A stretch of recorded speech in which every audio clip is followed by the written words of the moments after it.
Setiap orang pasti mendambakan tempat kerja yang nyaman dan juga yang aman.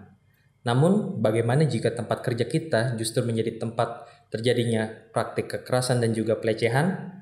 Dan bagaimana peran pemerintah untuk mendukung ratifikasi Konvensi ILO 190 tentang kekerasan dan juga pelecehan di dunia kerja?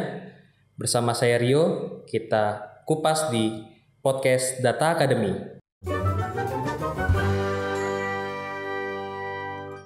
Saya tidak sendiri di sini. Saya bersama rekan saya, Wakil Ketua dari Federasi Serikat Buruh Persatuan Indonesia, Mbak Jumisi. Halo Mbak Jumisi. Halo Rio. Apa kabarnya Mbak? Sehat-sehat, alhamdulillah. Alhamdulillah. Ya, Aktivitasnya sehari-hari apa nih Mbak? Kalau boleh saya tahu nih Mbak. Di serikat lah pastinya ya. Sibuk advokasi, pendidikan. Kemudian selain di FSBPI, saya juga akan di Konfederasi Persatuan Buruh Indonesia di KPBI. Masih sekolah juga di Sekolah Tinggi Hukum Indonesia Jentera. Oke Mbak. Kita langsung aja Mbak.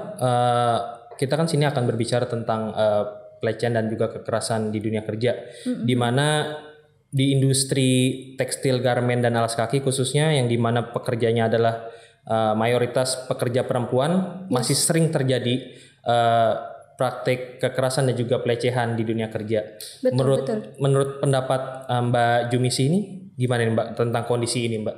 Iya, seperti yang Rio sampaikan, jadi kekerasan, pelecehan itu masih sangat lekat terjadi sampai dengan hari ini gitu. Jadi kekerasan fisik, kekerasan verbal, kekerasan ekonomi, pelecehan seksual itu masih lekat terjadi. Kami 2016 itu melakukan riset sederhana di kawasan Berikat Nusantara Cakung, itu satu kawasan industri garmen ya, yang 80-90%-nya buruh perempuan. Di situ kami menemukan ada 25 kasus di 15 perusahaan. Itu risetnya sederhana banget ya, kami pakai kuesioner terus wawancara mendalam gitu. Kemudian di tahun 2017 kami bersama dengan Perempuan Mahardika juga melakukan riset kembali. Betul. Itu dari 750-an responden, 56,5% buruh perempuan itu pernah menjadi korban dari kekerasan dan pelecehan seksual. Itu data yang SAR ya gitu. Dan kesininya juga kita tahu teman-teman Never Okay Project juga melakukan riset. Komnas Perempuan melakukan riset, LBH Apik melakukan riset gitu, dan data kekerasan dan pelecehan seksual itu juga masih sampai dengan hari ini. Pun juga di tengah situasi pandemi gitu. Sampai pandemi juga ya Mbak ya? Dan di situasi pandemi juga kekerasan berbasis online itu juga terjadi gitu. Jadi jangan disangka kalau pandemi terus work from home gitu.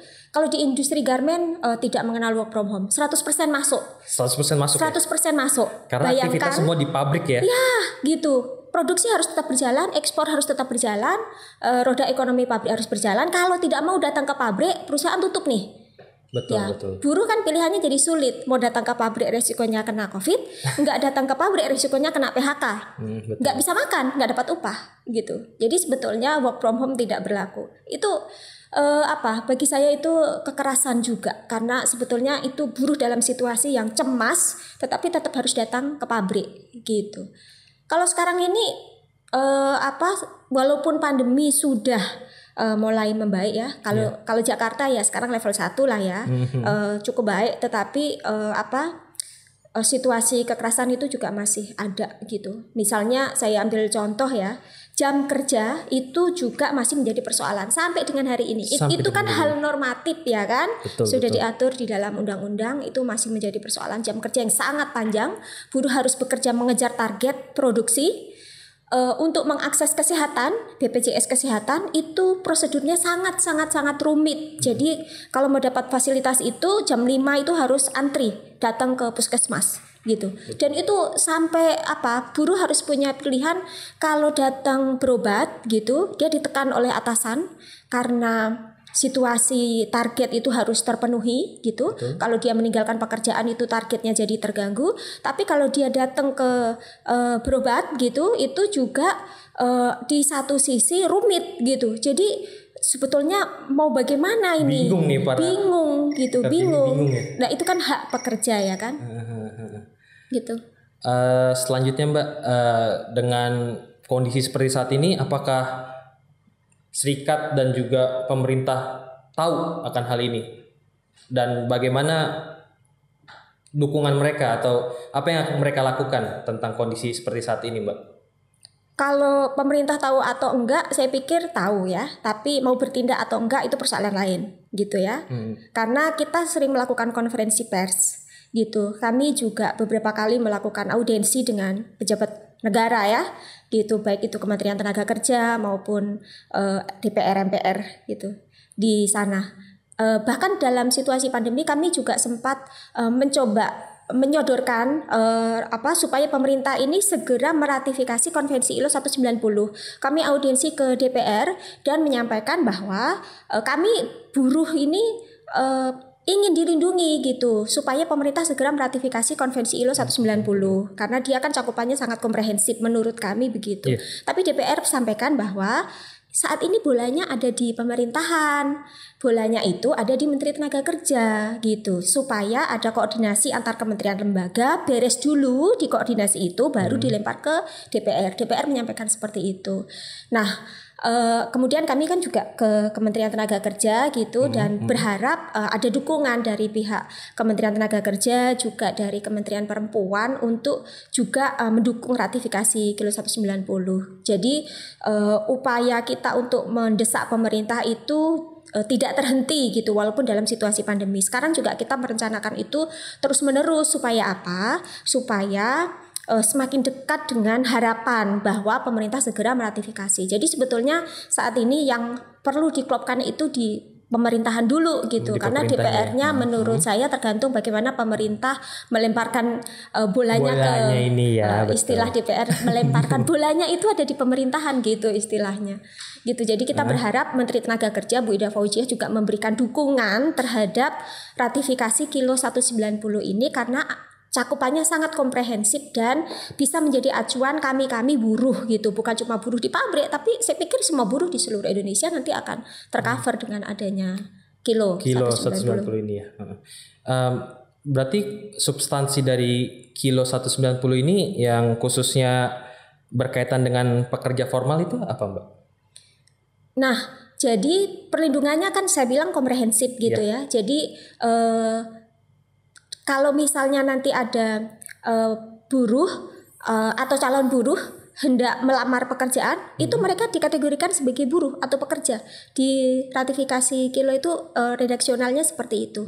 Terus buruh itu bukan hanya yang di pabrik, tetapi juga yang di perkantoran gitu. Itu buruh gitu, mereka tercover juga gitu. Bahkan kalau saat ini di luar pekerja formal kan, kalau di Indonesia disebutnya formal itu ya yang ada hubungan kerja gitu ya. Kalau PRT pekerja rumahan bukan formal. Di Kilo 190 PRT pekerja rumahan itu bagian dari pekerja dan itu adalah apa yang kita harapkan gitu. Jadi mereka itu PRT pekerja rumahan juga bagian dari pekerja formal yang harus dilindungi oleh hukum di negara kita. Jangan seperti sekarang ya. Undang-undang PRT sudah mangkrak 17 tahun. 17 tahun Le. Iya, itu belum disahkan dan itu rasanya pilu gitu ya. Sementara Undang-Undang Cipta Kerja dalam situasi pandemi dikebut. Pembahasannya di hotel-hotel pindah-pindah juga tidak kenal waktu, masa reses dan segala macam demi ketok palu gitu. Demi karpet merah untuk pengusaha gitu. Kenapa undang-undang PRT nggak segera disahkan? Kenapa ratifikasi Kilo 190 juga nggak segera? Itu persoalannya. Jadi saya bilang kalau tahu problem buruh nggak sih pemerintah tahu. Tapi mau atau enggak itulah yang harus kita desakkan gitu. Berarti itu masih sebuah pertanyaan besar dan itu menjadi PR untuk kita berarti Mbak ya? Yes. Jadi sekarang bagaimana nih dari upaya teman-teman untuk tetap mendorong agar Kilo 190 ini agar segera diratifikasi? Kami di FSBPI tidak sendiri ya. Kami membangun aliansi namanya Aliansi Stop Kekerasan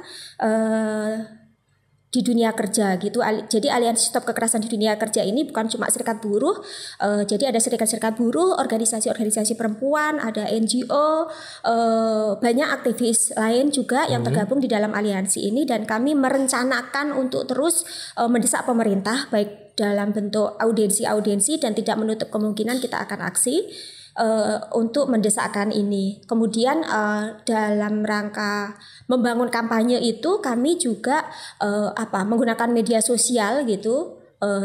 Sekarang kan zamannya sangat internet gitu ya. Jadi menggunakan itu untuk juga kampanye.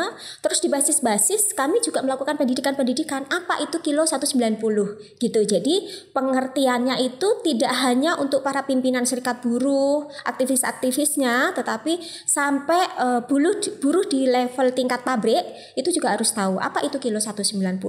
Hak apa sih yang terlindungi kalau misalnya pemerintah meratifikasi kilo 190 gitu. Jadi poinnya di situ supaya publik semakin memberikan dukungan gitu. Betul. Dan desakan terhadap pemerintah itu semakin kuat.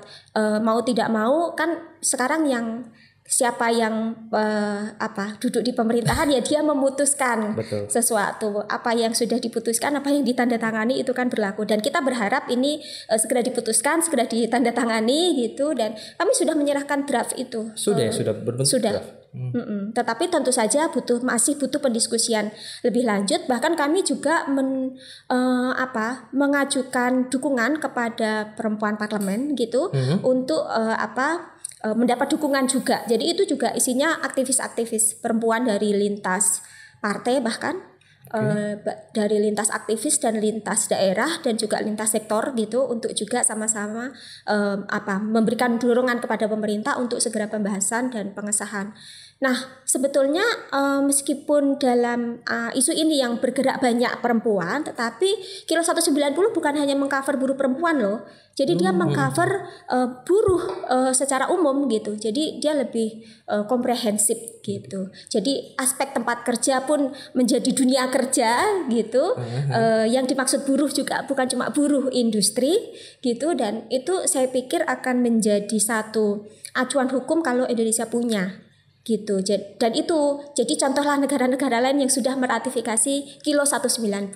Pemerintah jangan hanya berhenti di sini, kita butuh nih kilo 190 untuk segera disahkan.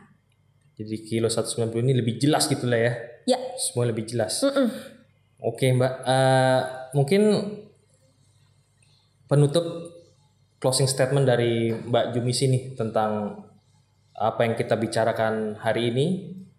Kira-kira apa nih Mbak? Yang pertama untuk ke teman-teman buruh dan juga masyarakat sipil yang lain gitu, untuk memberikan dukungan supaya pemerintah segera meratifikasi kilo 190 gitu. Jadi kalau apa itu teman-teman atau warga secara umum atau buruh secara umum atau buruh laki-laki yang mungkin belum tahu gitu ya tentang kilo 190, seperti yang saya jelaskan bahwa secara poin ini melindungi aspek buruh secara keseluruhan dan dia juga dunia kerja gitu ya. Jadi luas cakupannya bukan hanya untuk perempuan. Jadi supaya teman-teman itu mendukung. Yang kedua, untuk teman-teman gerakan gitu ya, bahkan yang tidak termasuk dalam aliansi stop kekerasan di dunia kerja, kita juga berharap dukungannya terhadap kilo 190 untuk segera disahkan oleh pemerintah. Kemudian yang ketiga untuk Ibu Menteri Tenaga Kerja gitu supaya memberikan dukungan terhadap ratifikasi kilo 190.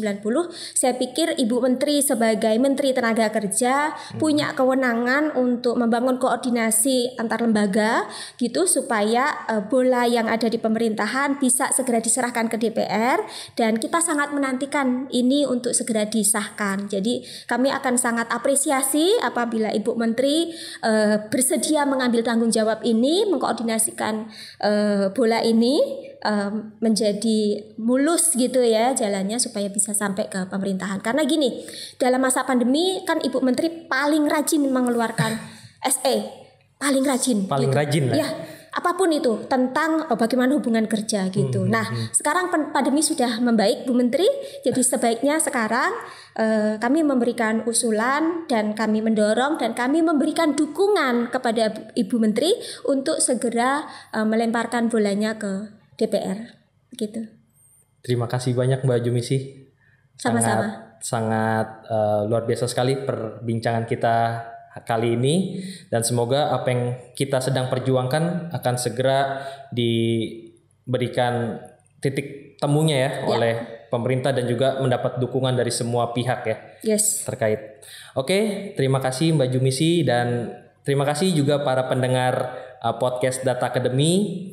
Terima kasih telah mendengarkan dan menyaksikan episode kita kali ini. Dan kita tunggu episode selanjutnya tetap di podcast Data Academy.